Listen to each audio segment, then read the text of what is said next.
पर वो स्वयं की तत्समय की योग्यता ये ही प्रमाण है जो लिखा ना, प्रतिनियतम अर्थम व्यवस्थापयति, स्वयोपम लक्षण योग्यता ही प्रतिनियतम अर्थम व्यवस्थापयति।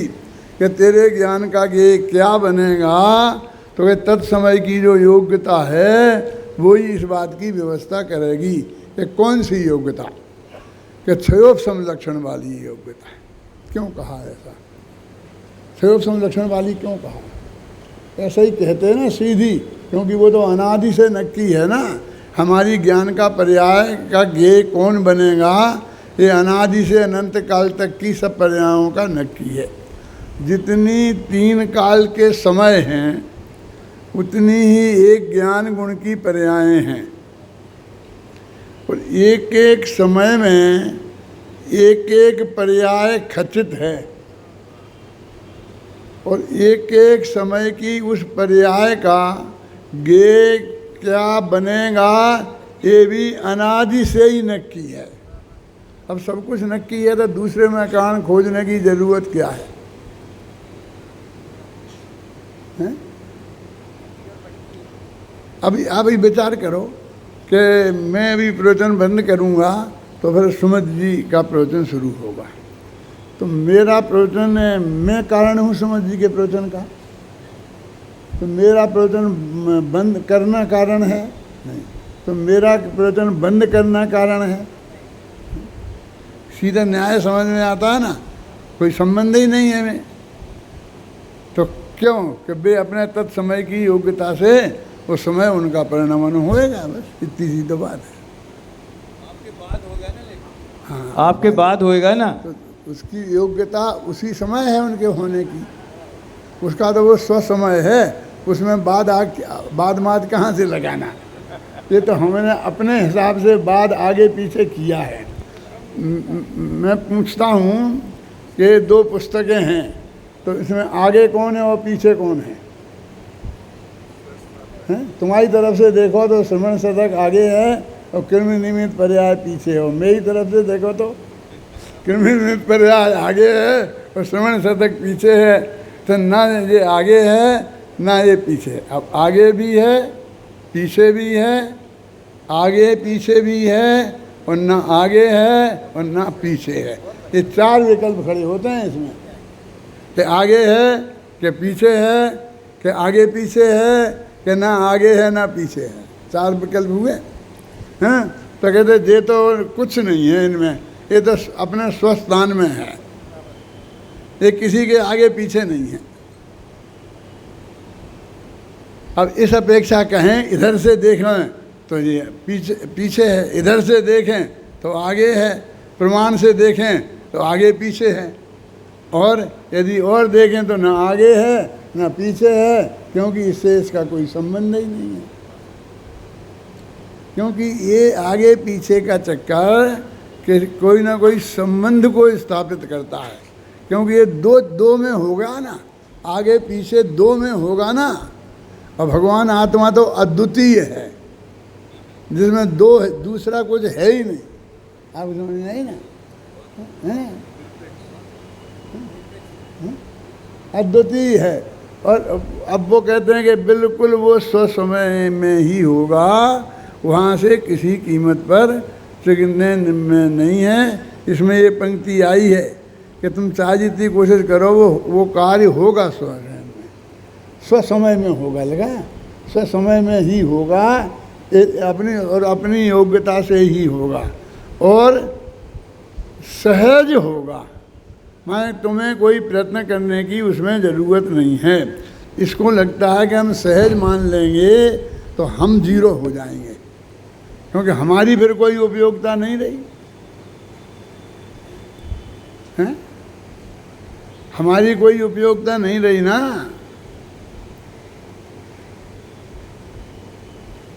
सोनगढ़ का शिविर लगता था, हम सबसे पहले 58 में गए थे, 57-58 में, दो में से कोई एक है।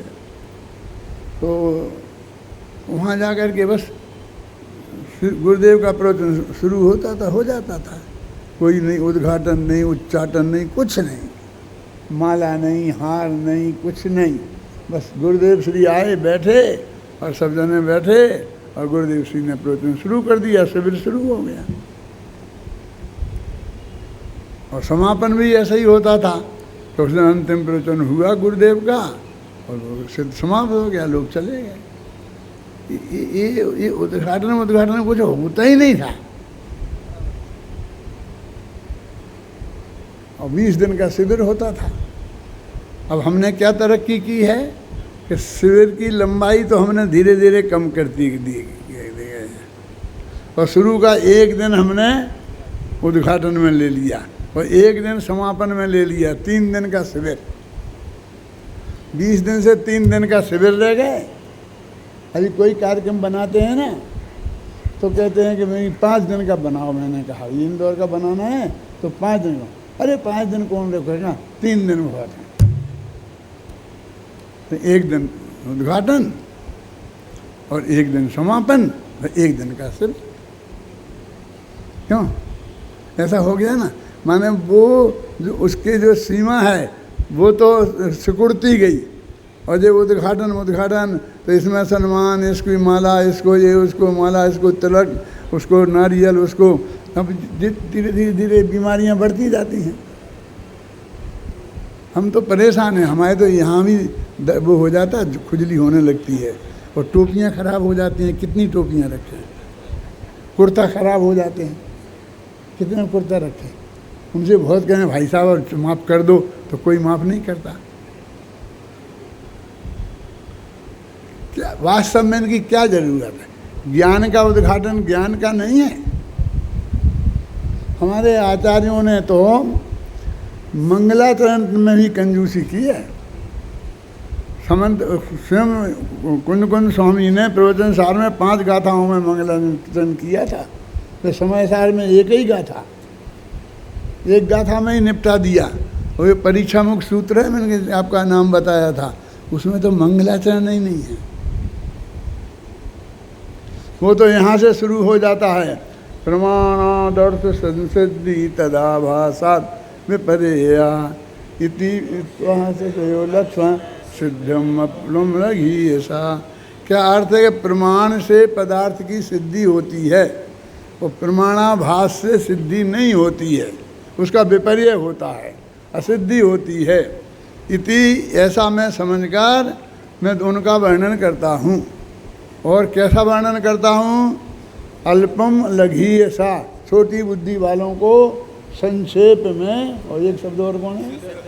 सिद्धम में, जो पहले पूर्वाचार्यों के द्वारा बात सिद्ध की हुई है उसी को मैं आपके सामने छोटे बच्चों को समझाने के लिए करता हूँ। मंगलाचरण नहीं किया और शुरू हो गया। स्वापूर्वास व्यवसायात्मकम ज्ञानम प्रमाणम, बस बात शुरू हो गई।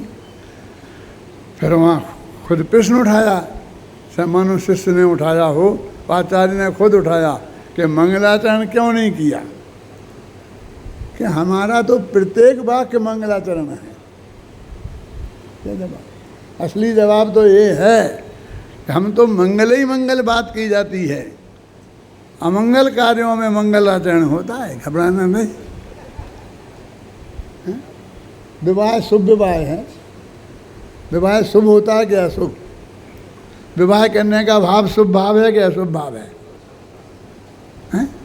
और जो भी उसमें होने वाला है वो शुभ होने वाला है कि अशुभ?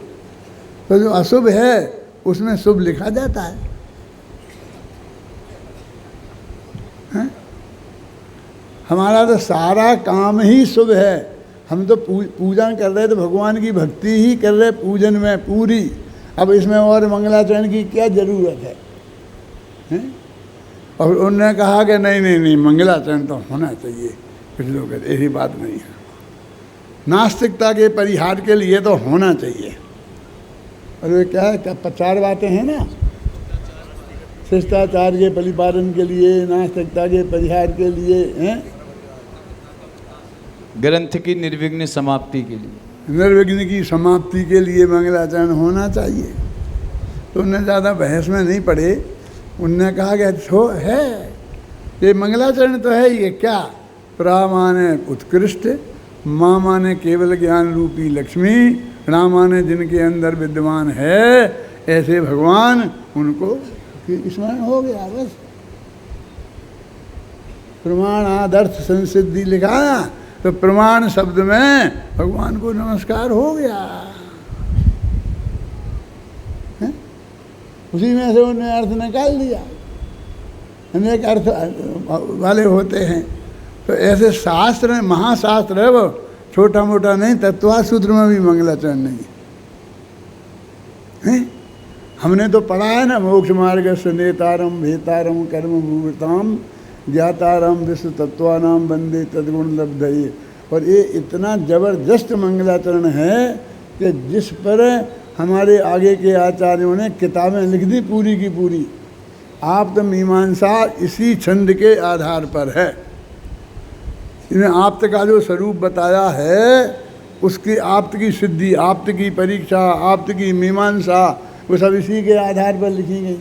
फिर भी कहते थे उनका है, इसकी गारंटी नहीं है कि किसी दूसरे आचार्य ने लिख दिया और हम उसे बोलने लग गए। उनने तो शुरू कर दिया था सम्मत दर्शन ज्ञान चारित्राणी मोक्ष मार्ग। अब किसका है, उसका नाम मिलता नहीं है, उन्हीं का हो गया है। इतना अधिक महत्वपूर्ण है वो, केवल उसकी महिमा की बात अपार है। तो इसलिए ये कहते हैं कि ये हमको पूरी तरह से ख्याल में आना चाहिए। वो जो हम शुद्धोपयोग में जा रहे हैं, तो उसके लिए तो मंगलाचरण तो करना चाहिए ना।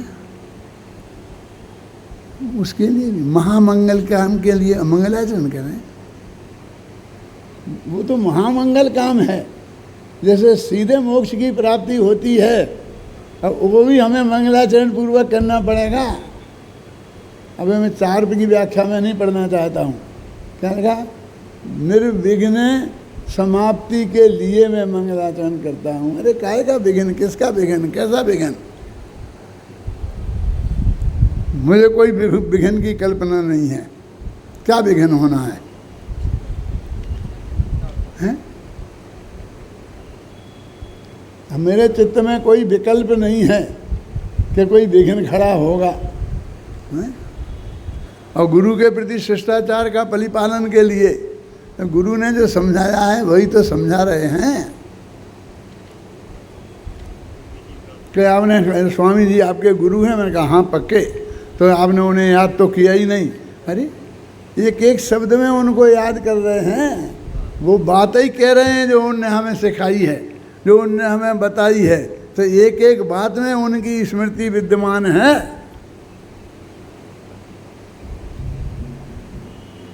हमारे पास इतना समय नहीं है कि हम इस मंगलाचरण में समय खराब करें, समापन में समय खराब करें। तो हमने जयपुर शिविर में कहा कि भाई ये तो राज अच्छा नहीं है, तो इतना एक दिन अपन इसमें ख़राब कर देते हैं। तो धीरे धीरे हमने नक्की कर दिया कि हम तो पहले दिन क्या होता था, एक दिन प्रवचन ही नहीं होता था मेरा, वही शिविर का ही मंगलाचरण होता था। और उसमें ही 2-5 मिनट जो बोलने का मौका मिलता था तो बोल देते थे, बस वही की वही बातें जो हर साल बोलनी है लगभग। तो नक्की हो गया कि पहले दिन भी प्रवचन होगा। और मेरा ये रख ही दिया कि वो उद्घाटन होगा, फिर डॉक्टर साहब का प्रवचन होगा। उसमें ही जो उन्हें शिविर के बारे में कहना होगा कह देंगे, और नहीं कहना हो तो नहीं कह देंगे, नहीं तो अपने विषय को शुरू कर देंगे। ये बना दिया हमने। तो वो उद्घाटन भी रह गया क्या? और फिर हार डालते हैं एक दूसरे गले में। बोले आप इतना निर्विघ्न होके कैसे बोलते हो, निडर होके इतने कैसे बोलते हो, आपको डर नहीं लगता? कैसे लगेगा डर?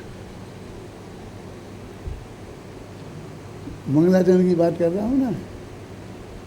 मैंने कहा भाई भय का कोई स्थान ही नहीं है।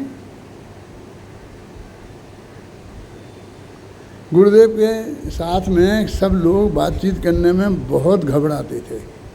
अभी अभी मैंने सुना है कि मेरे से भी बात करने में लोग घबराते हैं। मेरी समझ में नहीं आता क्यों घबराते हैं। मेरे से तो कुछ ऐसी बात है ही नहीं। पहले तो हमारे दिन भर हमारे विद्यार्थी हमारे घर ही बैठे रहते थे, और दिन भर चर्चा चलती रहती थी। अभय कुमार जी वगैरह की क्लास लगती थी जब, शांति की, अभय की, राकेश वगैरह की। इसलिए दिन भर हमारे घर में बैठे रहते थे, रसोई में घुस कर चाय बनाते थे, चाय पीते थे और गप्पे लगाते थे। गप्पे माने तत्व चर्चा।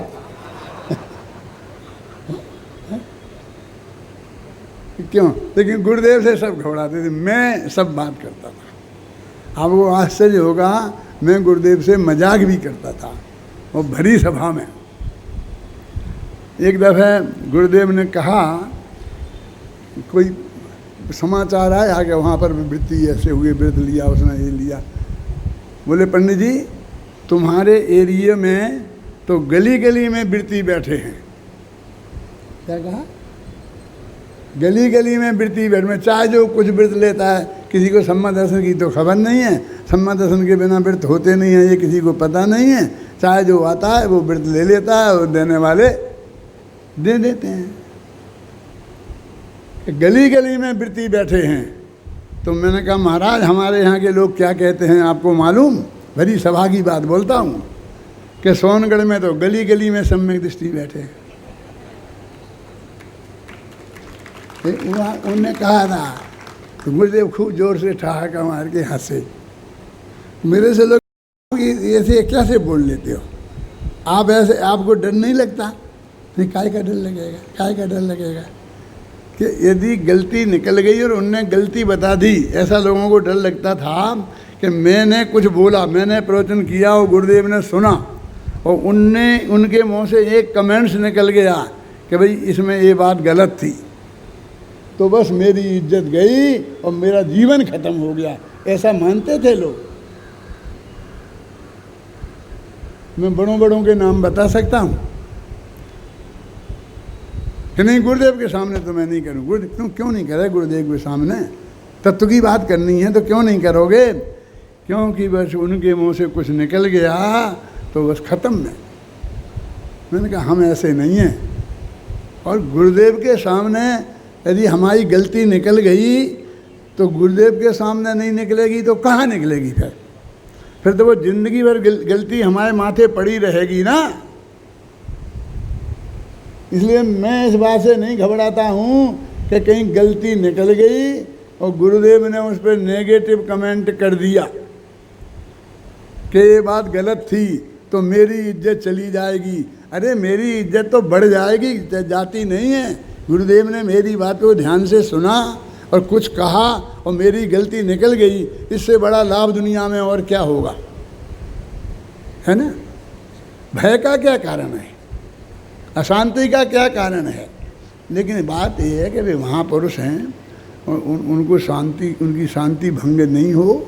हम इस तरह से उनके पीछे पड़े रहें 24 घंटा एक एक आदमी एक एक जा कर के व्यर्थ के प्रश्न जिनसे कोई लेना देना नहीं है, सास बहू के झगड़ा होता है कैसे निपटे महाराज, बेकार की बातें वहाँ जाके करे। ख्याल में आए ना? झगड़े का नाम तो गृहस्थी है, समझ में आए ना? तो इसलिए वो नहीं होना चाहिए।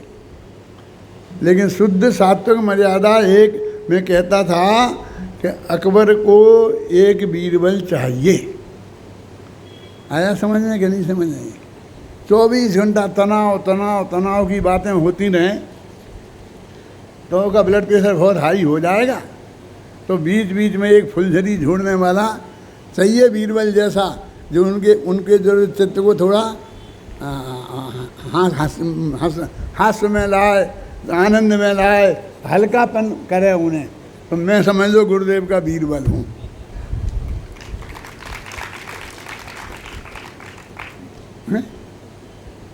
ये भाई ये सहज है, सभी सहज ही पर्ण में अपने क्रम अनुसार।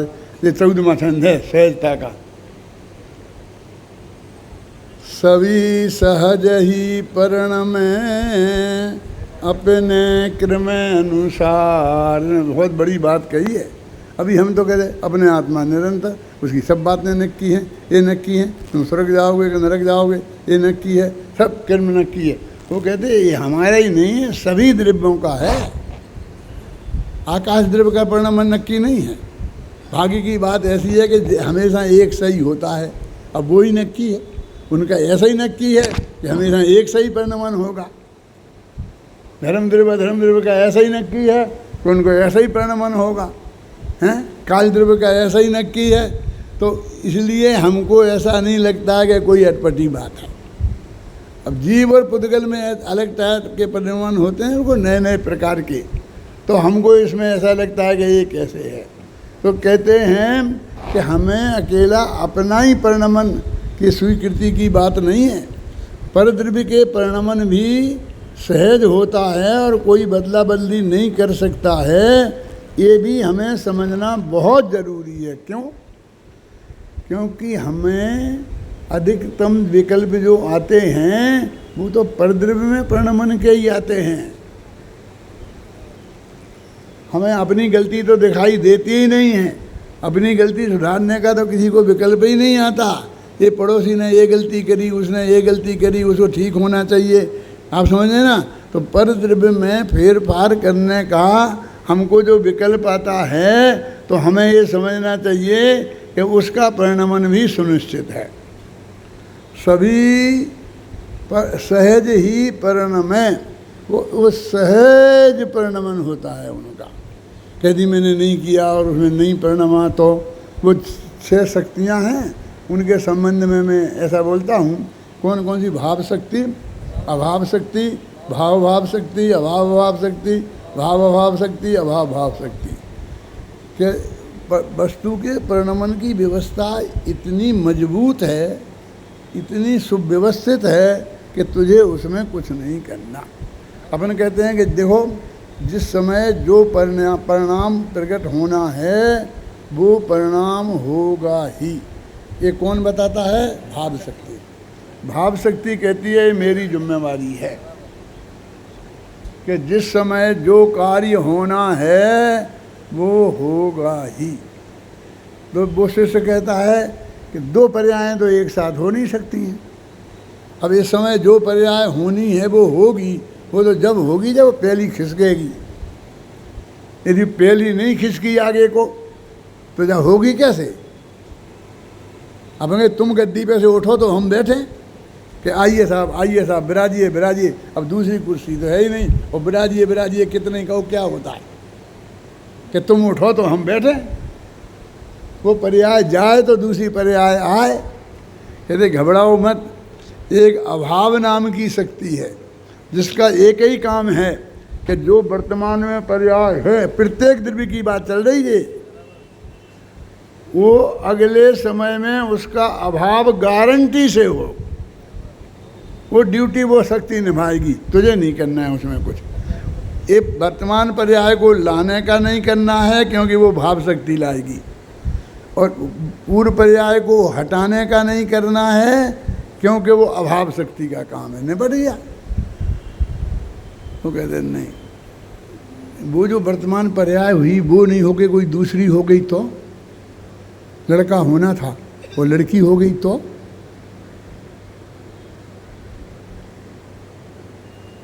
कहते घबराओ मत, उसका इंतजाम है। वो तीसरा सिपाही लगा है। भाव शक्ति जो होनी है वो ही होगी, दूसरी नहीं। क्या डबल इंतजाम है?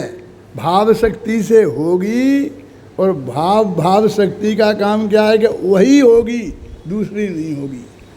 लेकिन उसकी जगह कोई दूसरी हट जाए तो कि नहीं, अभाव नाम की शक्ति है, उसका काम एक है, जिसका अभाव होना है वही उसका ही अभाव होगा। अब तो पक्का इंतजाम है।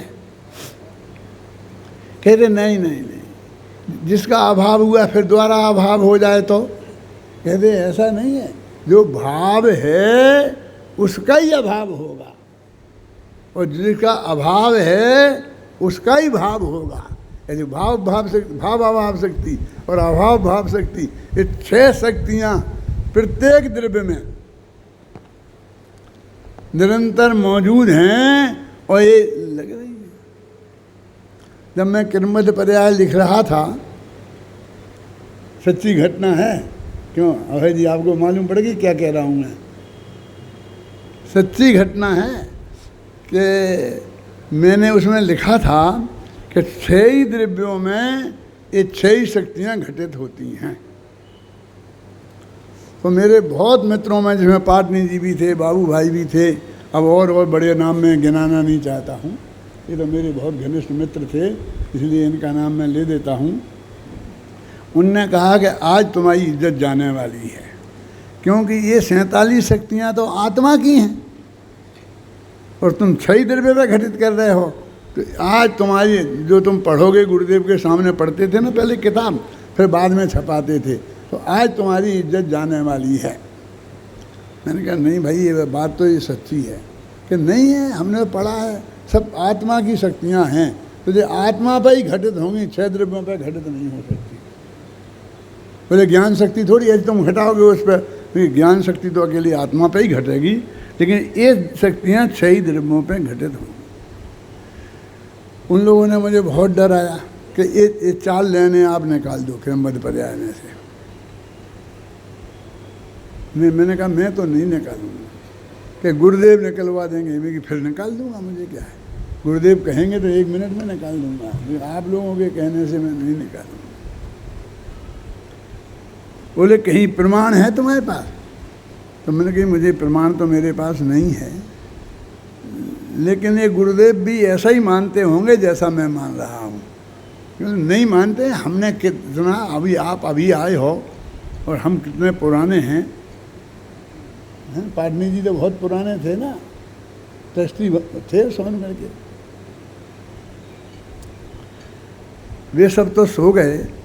और मैं पूज्य गुरुदेव से की किताब है एक 700 पेज की, 47 शक्तियों की, वो किताब लेके मैं बैठ गया और पढ़ता रहा रात भर। घबराना नहीं, इतनी ज़्यादा नहीं पढ़ी, जो 47 शक्तियों का प्रकरण था वो ही पढ़ा।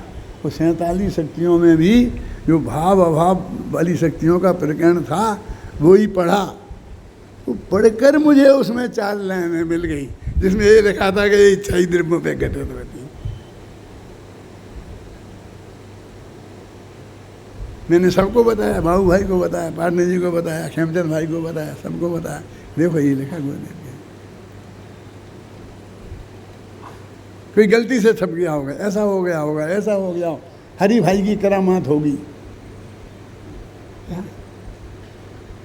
अब मैंने कहा जो कुछ भी होगी, अब मेरी बात तो रही नहीं, ये तो गुरुदेव की बात हो गई, तो गुरुदेव को सुधारना होगा तो अपनी सुधार लेंगे और इसमें सुधरवा देंगे। फिर मैंने वहाँ पढ़ा उसको, तो गुरुदेव शांत बैठे रहे, कुछ नहीं बोले। फिर मैंने खोल के पूछा कि साहब इसमें कुछ लोग कहते हैं कि ये आत्मा की शक्तियाँ हैं और मैंने ये लिखा है कि 6 द्रव्यों की हैं। फिर हाँ 6 द्रव्यों की है ना, कौन कहता है अकेले आत्मा की है? तो मुझे कितना संतोष हुआ होगा, मुझे भी और मेरे साथियों को भी, सबको आप कल्पना कर सकते हैं। तो गुरुदेव के साथ के ऐसे बहुत से संस्मरण मेरे पास हैं। ये तो कभी कभी मौका आता है तो मुझे कहने का मौका मिलता है, तो मैं अपने प्रवचनों के बीच में ही कह देता हूँ कि विचार करो, ये तो 6 द्रव्यों की बात है कि जो पर्याय जिस समय होनी है उसी समय होगी, उसके आगे पीछे नहीं होगी, और अब वो दूसरी पर्याय उस समय हो नहीं सकती है। इस बात का वर्णन करने वाला है तो ये 6 द्रव्यों के बारे में है। भले ही हम उदाहरण दे के आपको आत्मद्रव्य पर समझाएं, क्योंकि हम आत्मा हैं। अब वो इसमें क्या है, वो हमने वो ज्ञान का ज्ञेय कौन बनेगा उसको मुख्य बनाया, तो लोग समझते हैं ये सब आत्मा ही आत्मा की बात है, 6 द्रव्य की बात है।